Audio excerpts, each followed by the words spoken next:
All right, hello everyone. Welcome to episode 273 of Drink the Movies. I am Brian here, as always, with Michaela, and we are coming with another video version of the podcast. So, hello everyone out there in video land. Michaela, we are in different rooms, or you're in like different outside spaces than we normally are right now, as we're both kind of traveling a little bit.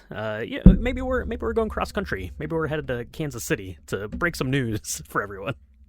Yeah. Kansas City is where I would think if I wanted to find out that aliens were real and that I had been lied to by my government for like 100 years, I think I'd want it to come from a place like Kansas City. Why not? It feels homey. It's here's a slice of apple pie. And by the way, Taylor Swift the will little tell green us men at the are Chiefs real. game. I think is how it's going to work. Oh yeah.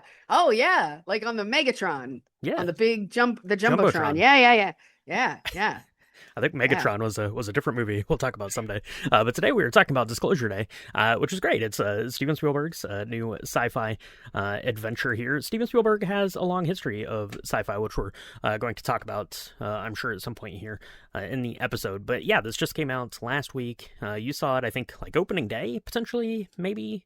Even I saw it on Monday afternoon, and I have to say, it was pretty excited to talk about it. There's a lot to think about and percolate on, so I'm glad we had a couple of days here to get into that. But before we get into Disclosure Day, Michaela, you made a cocktail for everyone, which you're calling the government agency. What are you calling it? The Defense Contractor. The Defense Contractor. I was close. Is similar. Is similar. Close. But you made a video for everyone, so I'm going to go ahead and throw that up, and then we can talk about the cocktail. Hey y'all, it's Michaela from Drink the Movies, and today I'm going to make you a Disclosure Day cocktail, and I have lovingly called it the Defense Contractor, the fancy edition. Now, you don't have to do nearly as much work if you want like the black budget edition. It's kind of like the black box edition. We're going to talk about it, but here we go. The first thing we're going to do is get a shaker tin. Now, this is a bourbon drink, so we're going to actually stir it, but this is what I got. So you're going to take a little bit, like a bar spoon of like a maple syrup, nothing crazy. And you're going to add that to 2 full ounces of your normal regular bourbon. Now, if you want to get real fancy, you can absolutely do that, but we're not going to do it too much here. I mean, everything else is going to be fairly involved. So this is a Still Austin, which is really fun. Then we're going to add half an ounce of any sort of coffee liqueur you have. I happen to have Kahlua, so that's what I'm using. There you go. And then you have a choice. It's a choose your own adventure situation.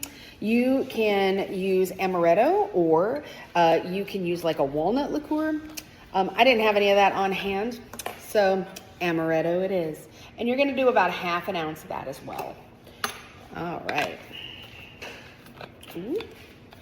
Now, what makes this fancy, you say? Well, we're going to use 2 different types of bitters. We're going to use an orange bitters. We're going to do 1 dash of that. And we're going to use another 2 dashes of chocolate bitters. It's going to really like bring out the kind of coffee flavor of the Kahlua.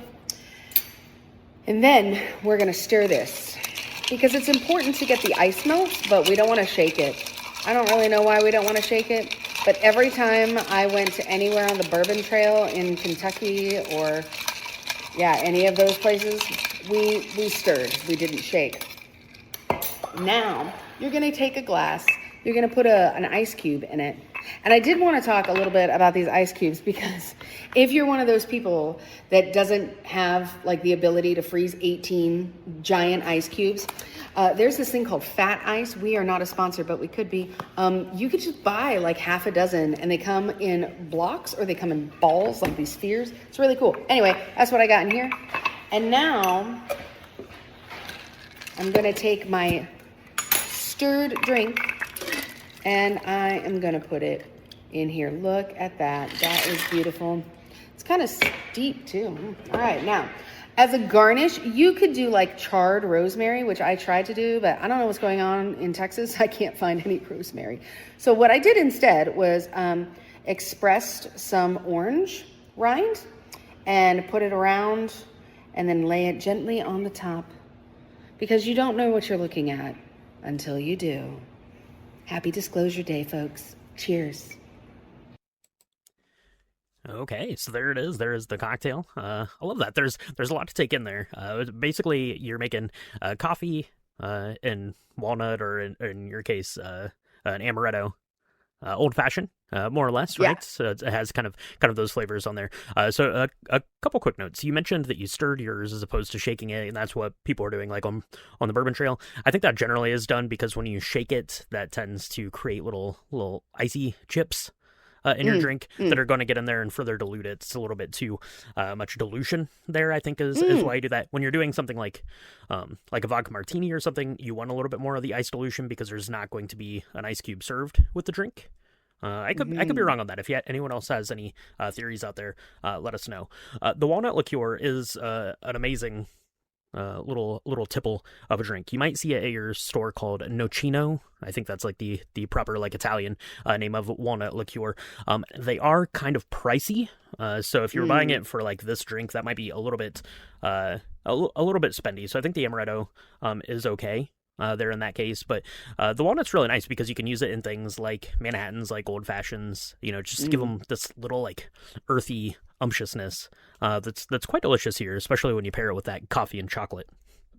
Yeah, for sure. Originally, when I was making this up, I wanted the walnut liqueur, and I couldn't find any where I'm at, which is weird. Specs, what the hell, man? You wouldn't. Southern Spirits would never do this to me. But anyway, but I mean, amaretto is an almond flavored liqueur, so you're getting the nuttiness, and it's a little bit sweeter. So you might want to play with the maple syrup, which is why I just put a little bit in. I mean, we talk about measuring in bar spoons. I don't even know what that means. So I just went a little glug, and it was almost too sweet. So you want to be careful if you're going to use the amaretto instead of the walnut liqueur, because it will catch up to you, and it can be a little too sweet at the end. Yeah, you could use that. You could also use if you have Frangelico, that would be an option there to replace that's a hazelnut liqueur, which would probably be kind of on that. And then you have Frangelico to put like in your hot chocolate, which is always a good idea. Let's run through that. Never a bad idea there. Never. Never a bad idea. Let's run through this recipe again real quick here. It's 2 ounces of bourbon, a half ounce of your coffee liqueur, a half ounce of whatever sort of nut liqueur you'd like to use, 2 dashes of chocolate bitters, 1 dash of orange bitters, and then a bar spoon of maple syrup. A bar spoon is the spoon that came with your cocktail set. So put that much in there. There you go. That's what that is. You can also use walnut bitter if you have that. You might want to pop one of those in there if you don't have access to the walnut liqueur and you want to bring that earthiness level up there a little bit. Yeah, this is delicious. It's perfect, and it's really like contemplative as you're sitting watching the news unfold that we are no longer alone. So. Michaela, Disclosure Day was coming out. We've seen some previews for it. I feel like I did a pretty good job. We saw like kind of like the initial preview where you have Josh O'Connell or what's his name? Josh O'Connor. Josh O'Connor. There, Man after my own heart. Man after my own heart. We're gonna talk more about him here in just a second. But he's there. There's like deer looking at him, and then it's like Disclosure Day, and we're like, okay, well that seems weird, but it's Steven Spielberg.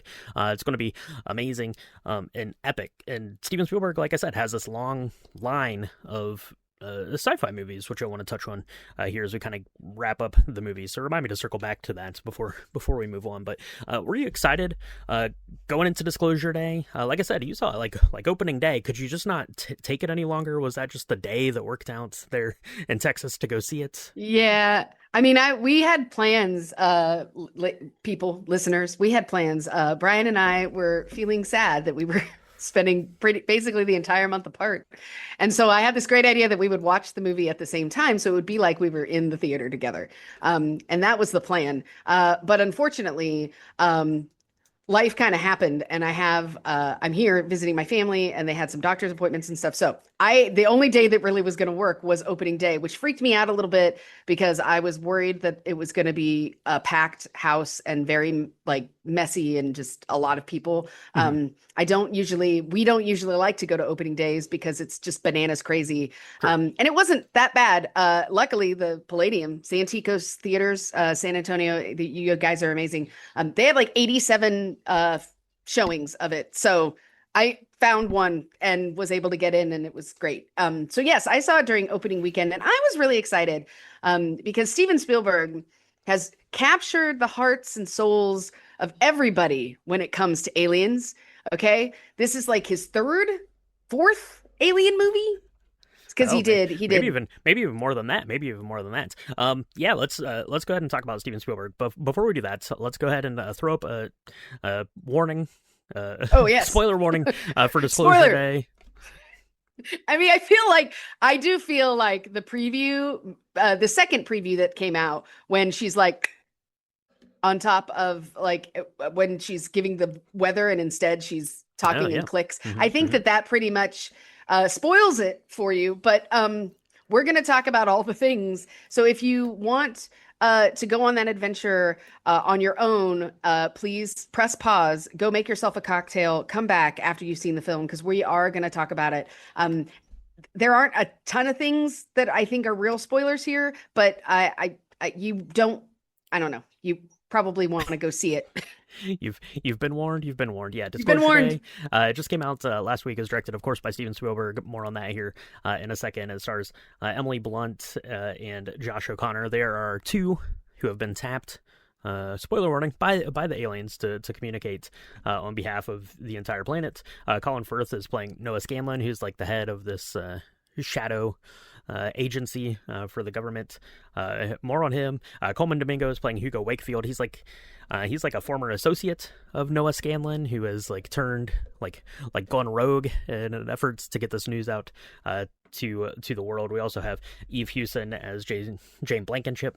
She's Josh O'Connor's kind of girlfriend in the film, and Wyatt Russell, who is amazing, plays Jackson, who is Emily Blunt, Margaret Fairchild's love interest in the story as well. So yeah, we're gonna talk about all those things. I was really like coming out of the movie, I'm like, I don't really understand how like there's like so much to think about, but I wasn't sure what I wanted to say about this movie, if that makes any sense. I don't know how you felt about it, but let's address the Steven Spielberg of all of this, because Steven Spielberg invented the summer blockbuster with Jaws, of course. That's where we get the term. But yeah, has dabbled in a lot of sci-fi. You said a couple here. I'm going to just run through this list. So we have Close Encounters of the Third Kind. We have E.T., of course. We have, let's see, we have AI, Artificial Intelligence, Minority Report, War of the Worlds, Kingdom of the Crystal Skull. That's a alien adjacent, I think, probably. Oh yeah, Nazis and aliens right there. We also have Ready Player One, which is a sci-fi thing, not necessarily a like an alien kind of a thing, and then ending with Disclosure Day here. So Steven Spielberg has done a lot. He has a wide and varied set of films that he has done, from incredibly dramatic works, Schindler's List, to Monster Tales, Jaws, all sorts of stuff, right? Some of the greatest kids films ever made. Runs the gamut. Here's Steven Spielberg. So yeah, I was definitely excited. I didn't go see it on opening day. I was traveling as well, so I caught it on Monday, and it was weird because I was expecting like the weekend box office to be pretty good. I think it was a little bit lighter than we had thought, but I saw it Monday at noon in IMAX, which is like $28 a ticket, and the theater was still pretty full like at that point. So I don't know where that is. I will say that this movie is like fairly like high concept in terms of Steven Spielberg, who makes these kind of blockbuster type films. So like I don't know if you like took your kid to see it, but I don't know, like kids, I don't know, are going to like glean a lot from this, just like generally speaking. Maybe I feel like it's aimed at more like it's a PG-13 rating, but I feel like it's really geared more at people who might have like the imagination and the thinking prowess of what like this revelation might mean to humanity. Right.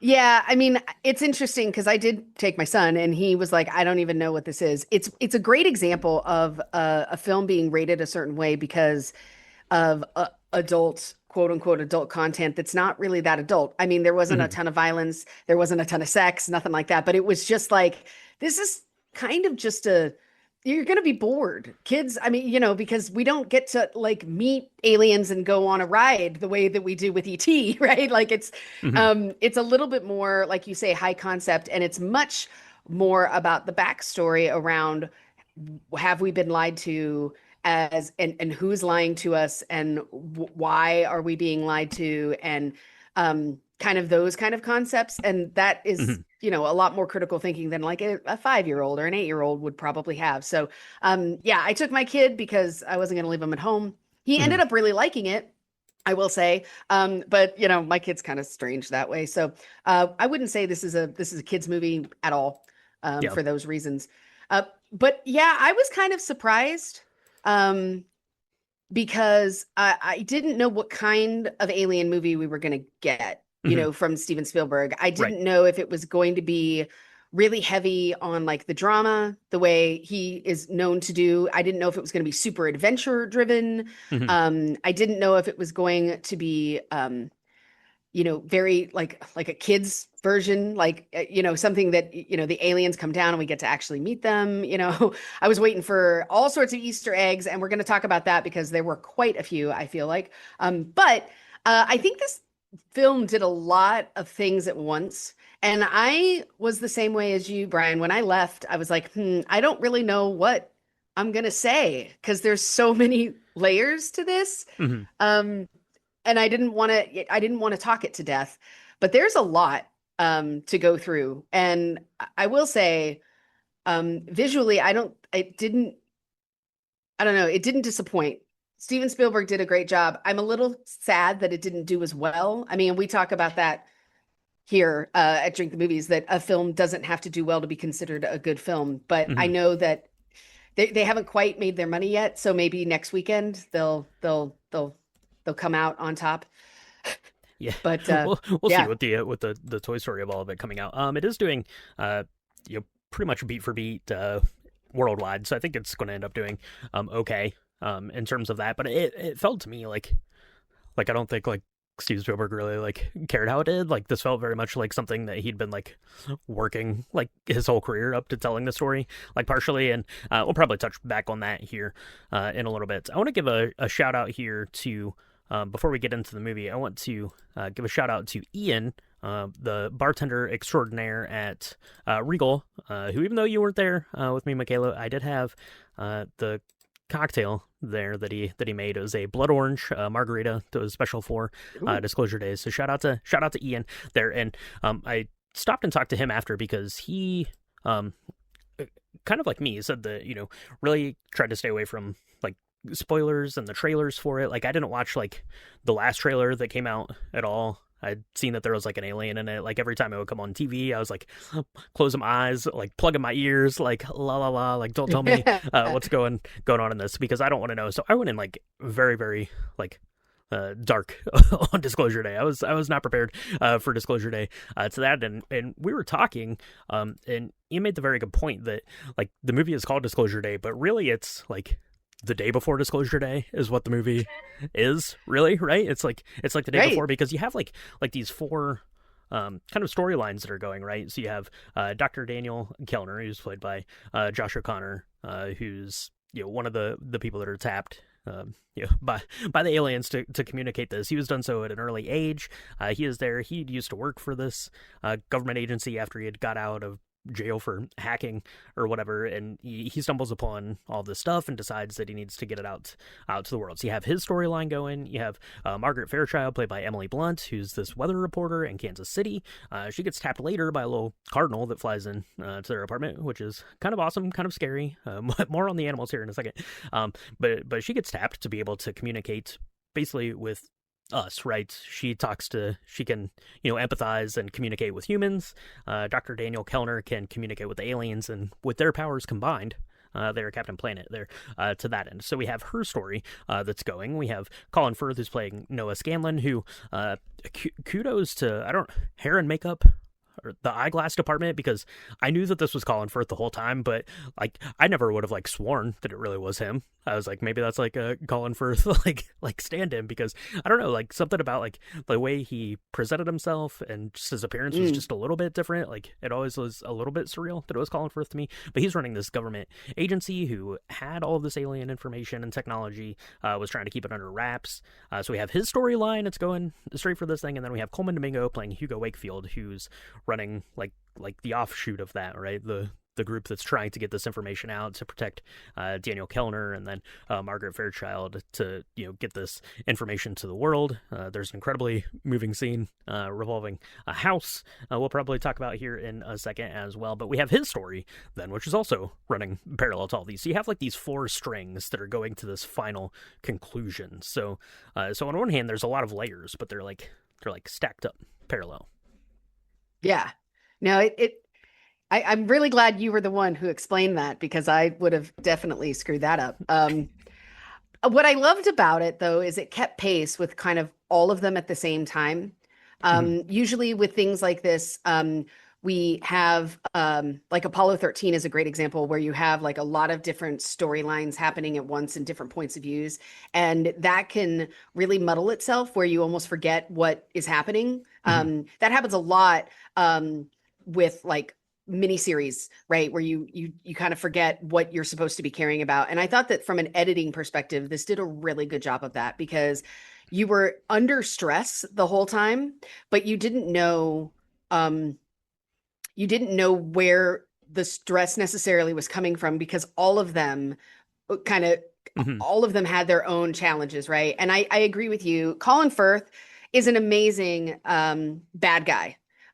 He should do that more. I don't know if he's done a lot of that. I mean, I think for you and me, he gets typecast as like the nice guy in a lot of stuff, or like kind of this cloying. He's the stuttering king, or he's the guy in Love Actually, right? Like that's who Colin Firth is. That's it. And so to see him be so evil almost, like, and to have him.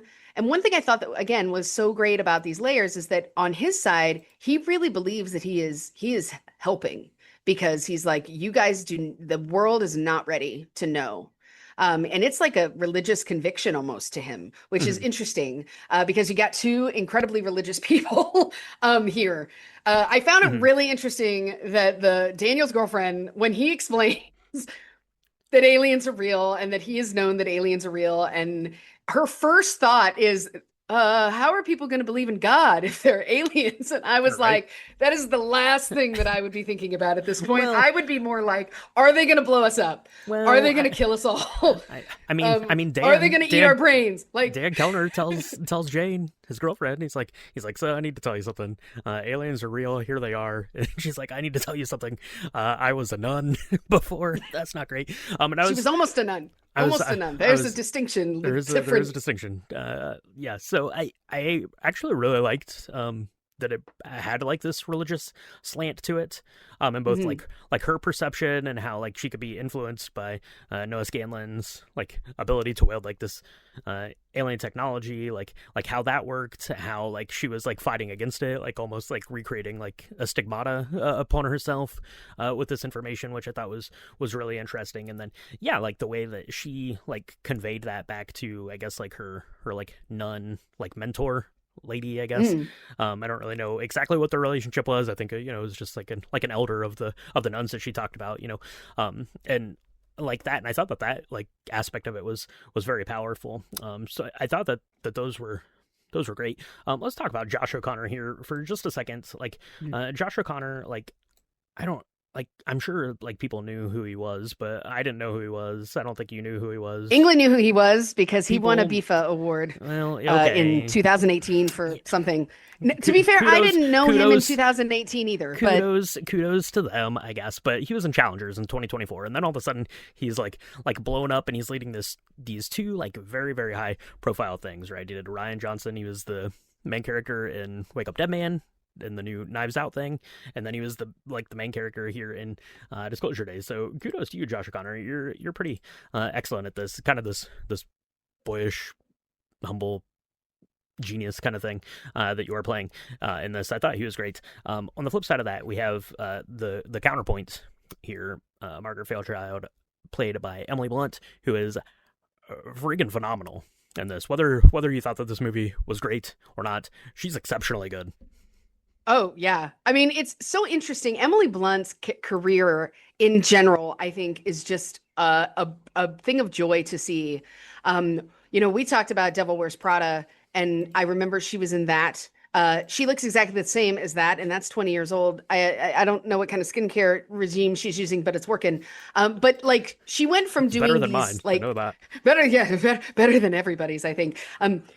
She went from doing these like those kind of parts to like, I mean, she has such a varied sense of self in this, right? Because she can get into other people's brains, and the timing of the way she reads that script is genius. I don't know how many of those decisions were her decisions versus like a director's decisions, but she executed that so well, because especially in the very first time that happens, right? She gets stopped by a police officer. He's gonna check her driver's license and registration, and she has no idea what she's even saying to him, but she's like, you're not mad at me, you're really mad at your wife, you're really upset, she just needs a nap, you guys just need to sleep, you're just going through it right now. And she, as she's saying it, her eyes are like, what am I saying? Like, you don't.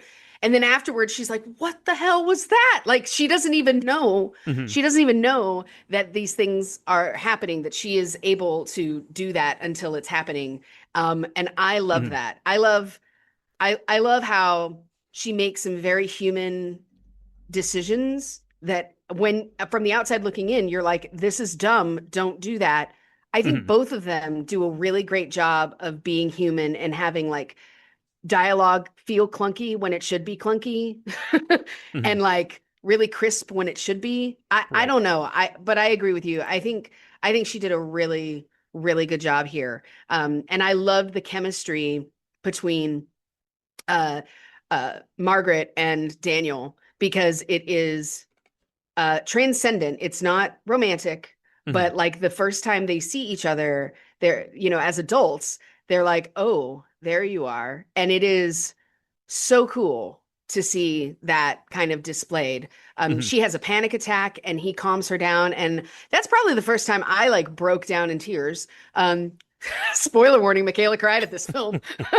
I'm shocker, I know. But like, he is protecting her, and he is, he was protecting her when they were children too. They both got, kind of kidnapped by aliens, and on this ship, they held hands while these things are happening to them, because these things are being imprinted on them for later.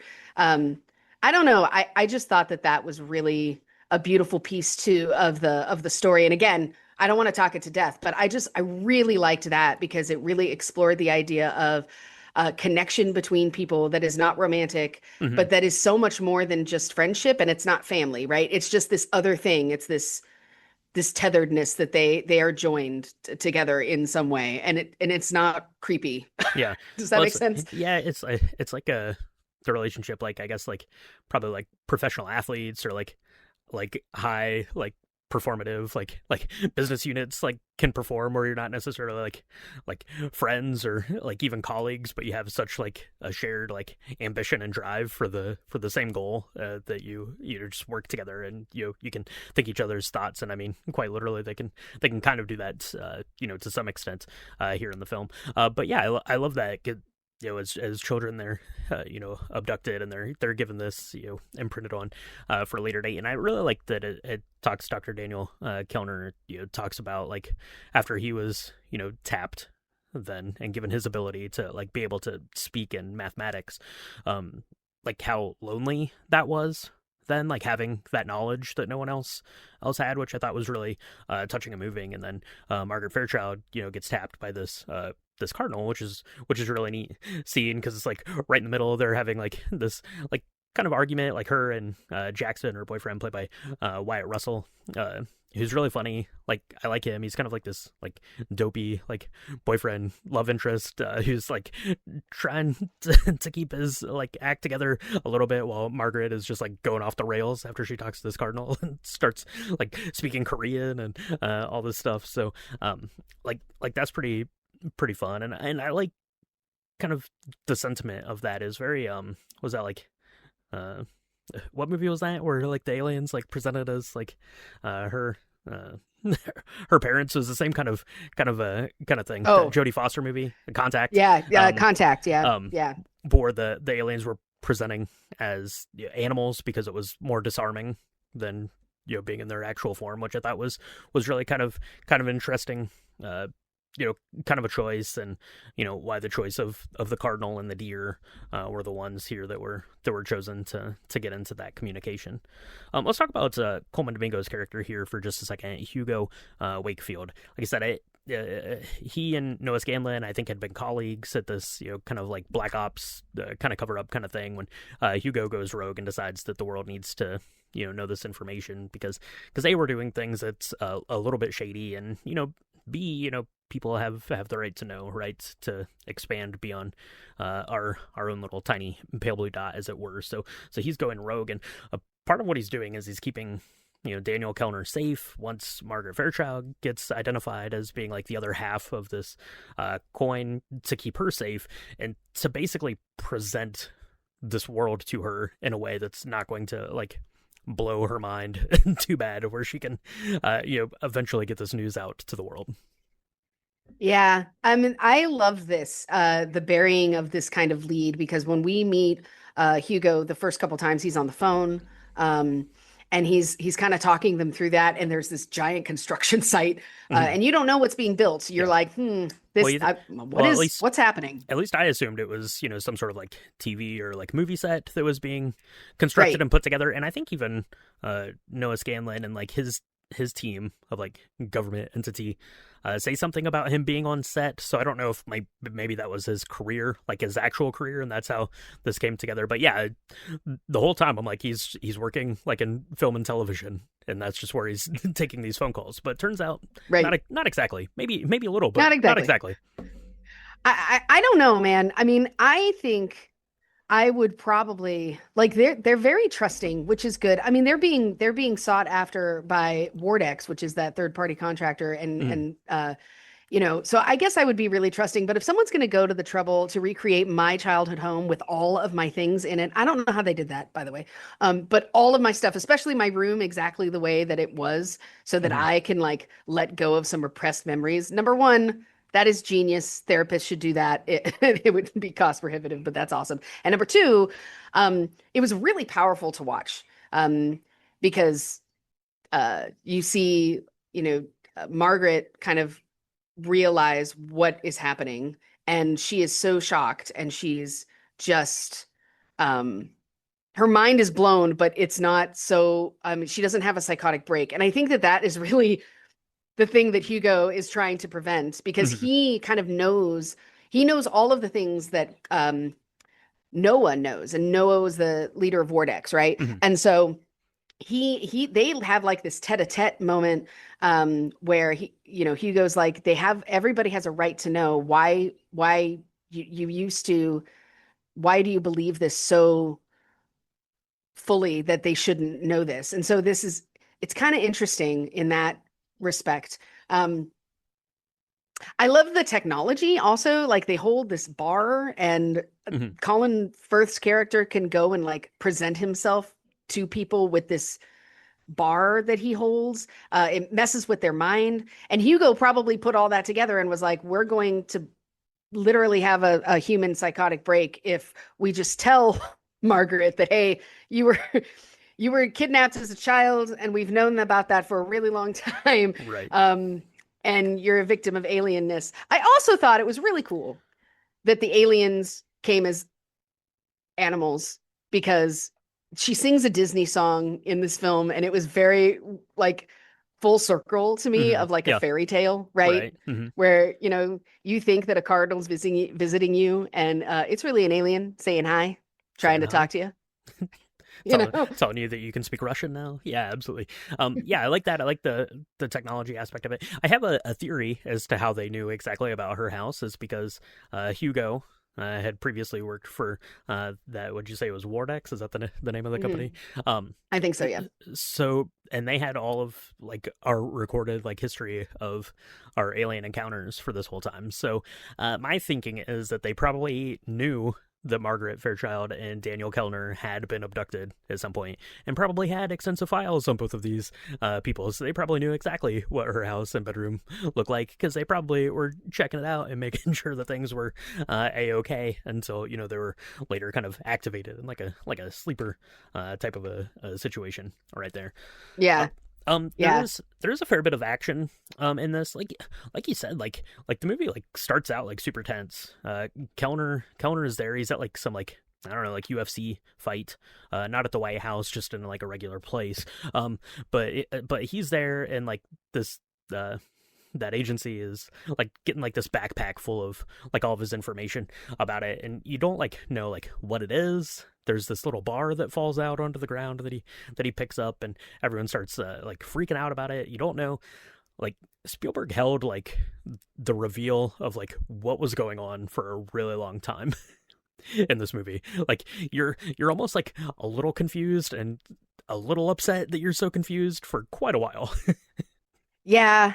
Yeah, it's very disarming, right? Because you're like, wait, did I miss something? What happened? How did we get to this point? And they never really address it. They don't address how they kidnapped his girlfriend. They don't address how he like stole all these files. You just know that he did. Mm-hmm. And so that part is probably really that I don't know why that decision was made, but the more I thought about it, the more it was like, well, if and when we ever find out that aliens are real, we're not going to know the origin of that and how that information got out to us either. Mm-hmm. And it doesn't change the fact that we're here now, right? So well, it's very I liked that. It felt very like Indiana Jones to me in a way. Because Indiana Jones always starts with this big action piece that you don't really like understand, like what is he looking for, why is he looking for, and then somehow later on in the story, like the things that happen in that opening kind of action sequence come back to like be revealed and pay dividends in the movie. So it felt like structurally very similar to that.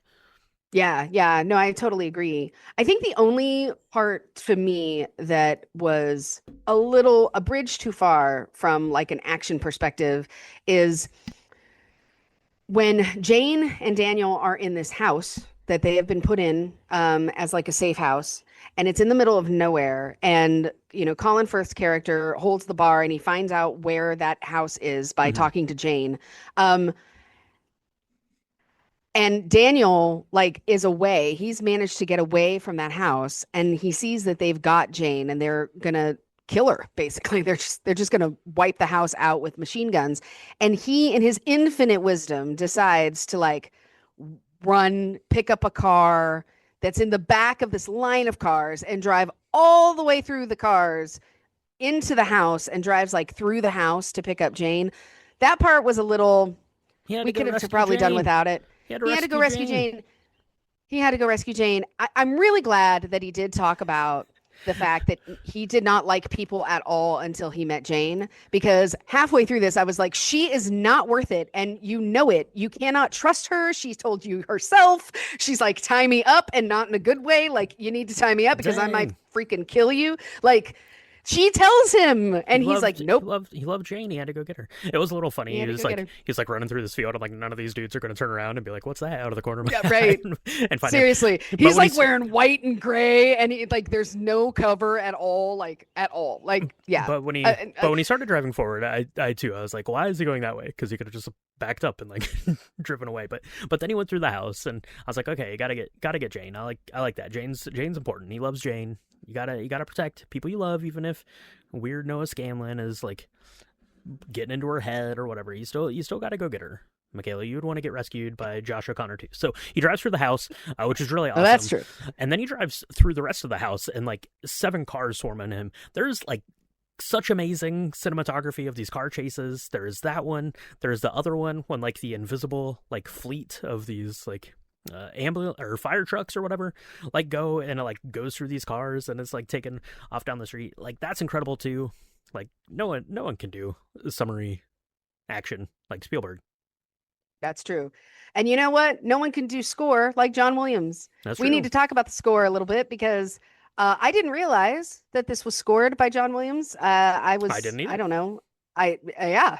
And I really liked it. I, Mhm. especially during like the reveal, where, Margaret is having this existential moment where she's realizing what has happened and she's remembering that, like the way that kind of reminds me of the feeling that you see when you watch Close Encounters of the Third Kind. Like it is, I don't know what the sound is. It's like this big wholeness. It feels very expansive when you listen to it, and it's just like this idea of awe and wonder. Mhm. And it's large. I mean, the cinematics of it are great, sure, but I mean, I think it was definitely John Williams' score that kind of tied all of those together. And even the action sequences, I thought were really well done. Because in some of them, there is no sound, and I think that Mhm. that is just as important. Where it's not. I don't know. It doesn't feel like an action movie because it's not like dun dun dun dun dun dun every time. It's just Mhm. it's a little bit more purposeful and intentional than that. Yeah. Um, yeah. Yeah, no, I agree. I was sitting there listening to it, and I was like, "This." I didn't know that it was John Williams that was doing it. I thought that he had retired, but he's what? He's like 99, 100 years old. But coming back to do the 30th score here with Steven Spielberg, and like I said, this feels in a lot of ways like it was some sort of like culmination of stories that Steven Spielberg has been like telling us for a long time now. So I feel like it was important that John Williams was a part of that. Starting way back with the first Alien film, Close Encounters, to potentially cap it off with this. I thought was really good. But yeah, the score felt very like subdued. Like it sounded and felt very John Williams-y, without kind of leading the way. Like I feel like the plot was leading the music as opposed to the music leading the plot, which is Hmm. not a bad thing or a good thing necessarily. It's just kind of the way that the John Williams scores work, right? He has those big huge musical cues that are so inspirational and notable for that. So I like that. Like I said, I really like the action sequence, and then we finally get to like the end of the film when the disclosure day is happening, which is great. They go back to Kansas City because of course you do. Kansas City, the heart of it all. You got the TV station there, and I love like she's been able to like imprint on all these people. So of course they're like loyal to her like to this end. Like she goes from being like terrible because she shows up like almost late to do the weather to like having like these imprints on people. Emily Blunt, like I said, I can't say like how great I thought she was in this because like there's like scenes in this movie where there's like 100 moving pieces and she's just like monologuing through it as like different people and different characters and different like personalities. Like it's so impressive. But they get there and of course she's got her little alien wand delivered at the last second by Jane. It's a good thing we saved Jane, right, Michaela? So so so there you go. Yes, it's a good thing we saved Jane. So there you Good go. Lord. Uh, Daniel has all of the video footage queued up, and for however long it was, the world stops and takes in our new truth. Our new truth. What is that truth? We don't know. That was a bit of a cliffhanger. We have no idea what they're about to say. I do want to talk a little bit about this footage piece because it is amazing. It is a lot of real footage. It is a lot of fake footage that has been previously shown in other Spielberg movies. I thought that was amazing. And I felt like a kid watching that. Now, I wasn't terrified because I knew it was coming. I imagine that everybody on Earth would be like, "What is that? Oh my God, Mhm. this is really terrible." But I love that that Spielberg made the choice to pick up on a couple of like urban legends, where like Richard Nixon takes a comedian to like show him some aliens. Mhm. Like that's amazing. We see pieces of Close Encounters and like how the aliens are, kind of walk around and all of that. I thought that that was really cool. And then they bring out an actual alien. I was really scared that I was going to see ET as an old man and I was Oh going yeah. to lose my mind. Luckily, they opened up and it's not ET. It's a different alien.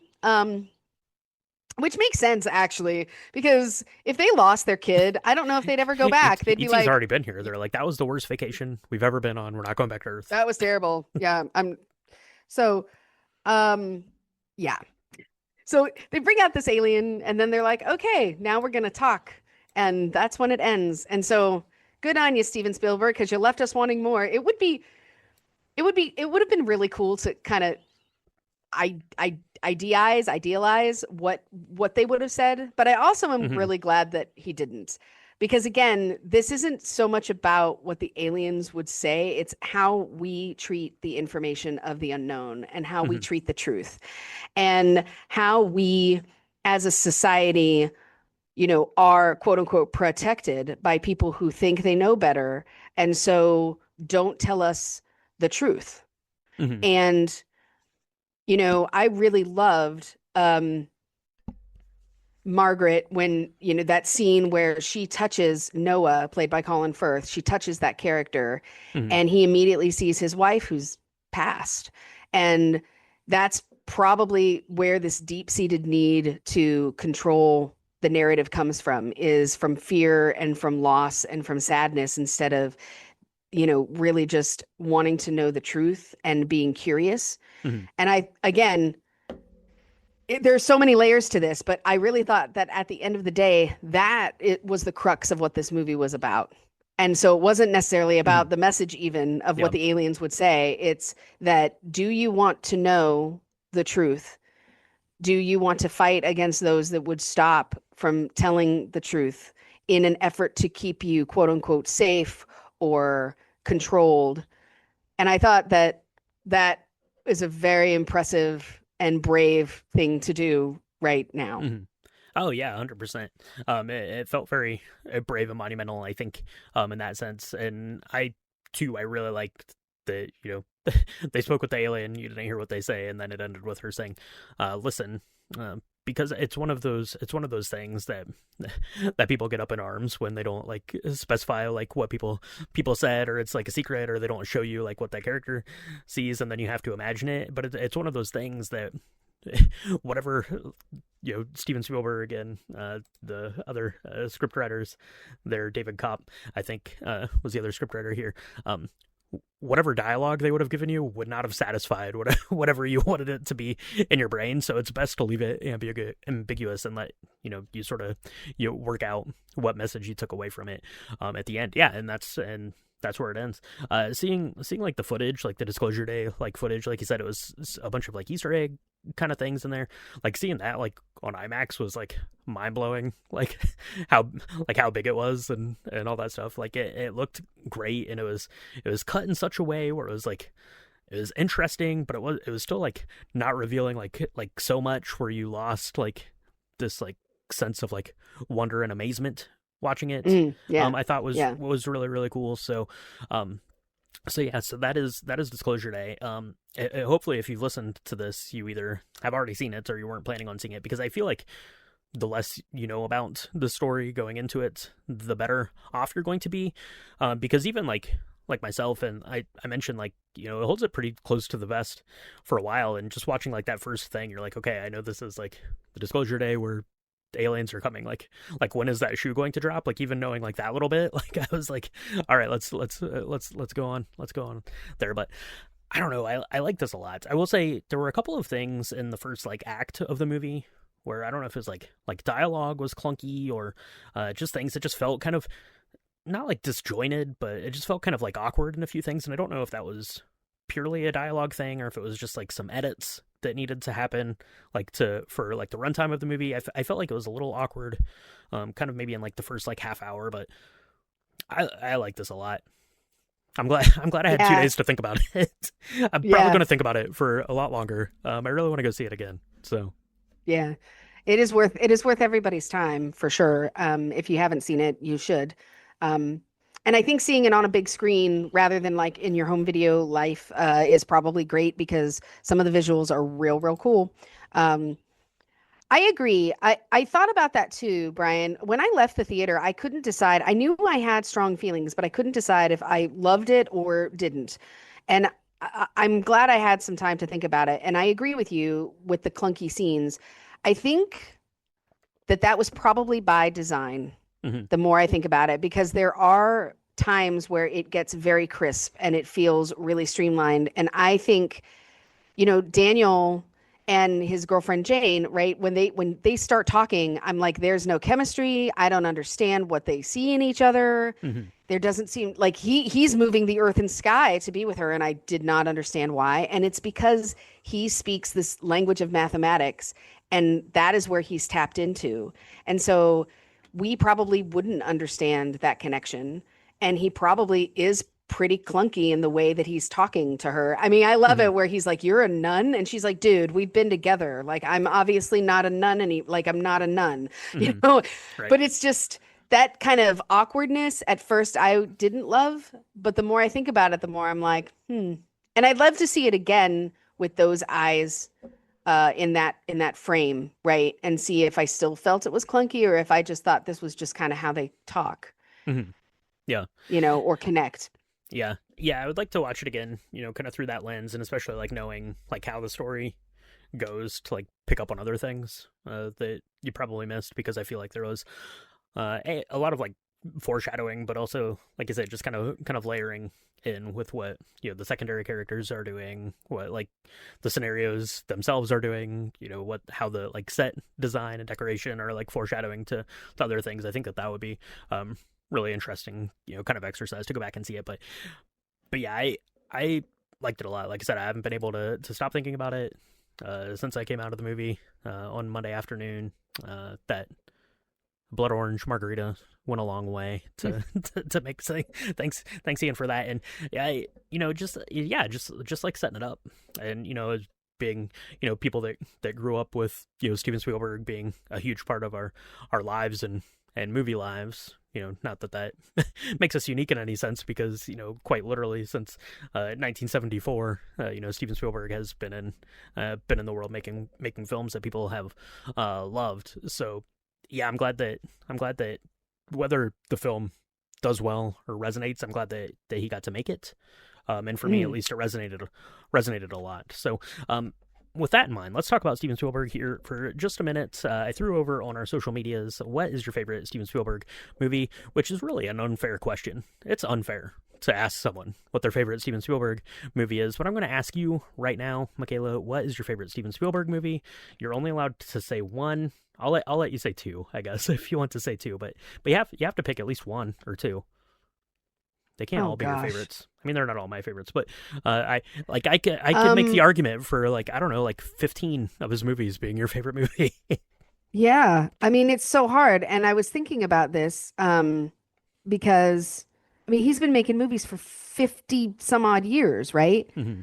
Oh, it's so hard. So I'm looking at all of them now. Oh, okay. This I don't know. Oh, he did Catch Me If You Can. Oh man. Yeah, So, we've oh, we've covered a lot of these okay, on the okay. podcast. We So, we have. All right. So I think my favorites. Indiana Jones and the Last Crusade. I really love that movie. And maybe Jurassic Park. okay, It's there you so go. hard Those though are the because those are the two. oh, Okay, all right. well, I don't know. I mean, Miller's List once because it was so hard to watch, but Mm-hmm. it was so well done. Same with Munich. Um, I grew up watching Hook. Hook always, I mean, it's so hard. This is impossible. This is So impossible. hard. What about you, Even Brian? even Turnabout's fair play. What about even me. you? Well, mine's easy. It's Jurassic Park. It's my third favorite film, so therefore it's my favorite. But yeah, I mean, you could make the argument for that. You can make the argument for I can't believe you didn't say E.T. on a side note. You can make the argument for E.T. You can make the argument for Jaws. You can make the argument for Raiders. You can make the argument for Schindler's List, Hook, Saving Private Ryan, Catch Me If You Can, Munich. Like all these, Back to the like all Future? these What things. the heck? Even like the Fablemans, which came out a couple years ago, incredible. So yeah, so there's a lot, but I threw it up onto the social medias to ask people what they thought was their best one, and Chris says that his favorite is Raiders. There you go, that's a good shout. Raiders of the Lost Ark, one of the greatest of all time, no doubt. Matt Johnson says Sugarland Express, and I feel like Matt is, just taking taking us for a ride here. Sugarland Express. That was the first feature film that Steven Spielberg does. It comes out in 1974. And Sugarland Express, a pretty good movie. Is it as good as Jaws that came out the next year? I don't know about that, but to that I say thank you, Matt, because Sugarland Express was co-written by Spielberg and a gentleman by the name of Hal Barwood, who also was the writer and director of the video game Indiana Jones and the Fate of Atlantis, which I covered on Drink the Video Games. So thank you for letting me make that shout right there. Gemma Salkeld says Hook. Love Hook. Grown up Peter Pan. Robin Williams. Dustin Hoffman right there playing Captain Hook himself. And then Thirsty Thursday Toys, which is a really cool website. They do toys and cocktails, which is like the next best thing to movies and cocktails, I think.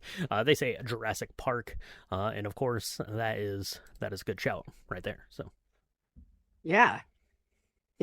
Oh, there's so many. We should cover more of them. we should cover more of them. We've done a bunch, but maybe this gets us aliens in the blood now. Maybe now that we've talked about this, maybe we should go back to the starts and cover Close Encounters of the Third Kind, which I feel like you just watched very recently for the very first time. So.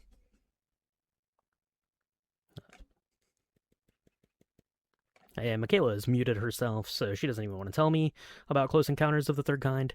I think her some may have dropped off there. For someone, there we go. For someone who has she had her own Close Encounter right there with technology, right? For someone who claims to be a movie aficionado, and I'm talking about myself here, the fact that I haven't seen some of what we consider the best films of all time still at 40 some odd years of age is tough. But yes, that is true. I saw it for the first time all the way through about 6 months ago. It rocked my world. And I'm so glad I did, because Disclosure Day makes a heck of a lot more sense now because of it. So yeah, make sure you watch that. I think maybe before you watch Disclosure Day. But yeah, there's so many. There's just so many. And Steven Spielberg is so special in that he really has run the gamut of the type of movie that you could create. And all of it is based on some amazing imagination of this person. I would love to meet him and just sit over a beer or his favorite cocktail and have him just talk about his ideas and where he gets some of this from. And even if it's a story that we all know, like Peter Pan, like how he came up with the idea and the stories and the shots. I would probably just fangirl and cry and be like, I love you so much. And that would ruin it. But yeah, we need to do more of those. It would only ruin it for him. You'd be fine. Yeah, well, great. So there you go. So that is Disclosure Day.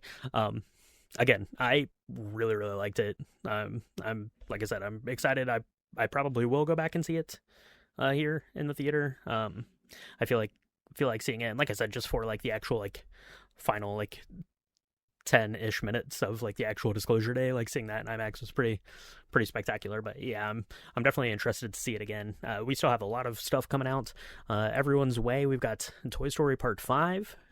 If you thought Michaela cried a lot at Disclosure Day, wait until we talk about Toy Story 5. Oh boy. I'm through my Toy Story rewatch right now. I finished Toy Story 2 last night. Toy Story 3 is on the docket for tonight. I'm just gonna live text Michaela during it, see how she handles that one. We're gonna get into talking about all of that stuff. So let us know at home what you thought about Disclosure Day. If you've seen it, let us know what your favorite Steven Spielberg movie is. Special shout out to everyone on Instagram and Facebook who took the time to let us know what your favorite Steven Spielberg movie was. That's awesome. We love when we get feedback like that, and we love when we get to hang out with our patrons, which is something we do every month, talk about movies and cocktails, bonus episodes. We did Masters of the Universe just a couple of weeks back, so you can find out all that stuff on patreon.com/drinkthemovies.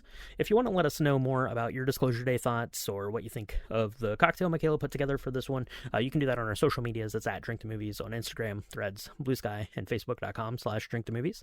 If you happen to have a Disclosure Day cocktail at your local theater, send that our way. We love to see what other theaters are getting up to, all those creative folks out there. That's pretty exciting stuff. Michaela, I mentioned, Toy Story 5 next week. We have a bunch of we have like 8 more new releases here still to cover this summer. I saw that there was a new trailer for Supergirl out. Getting really excited for that. I'm getting excited for all the movies this year. There's so many good ones coming everyone's way. So people are going to want to follow along. Make sure they're keeping up with the podcast, what we got going on. Where can they do that?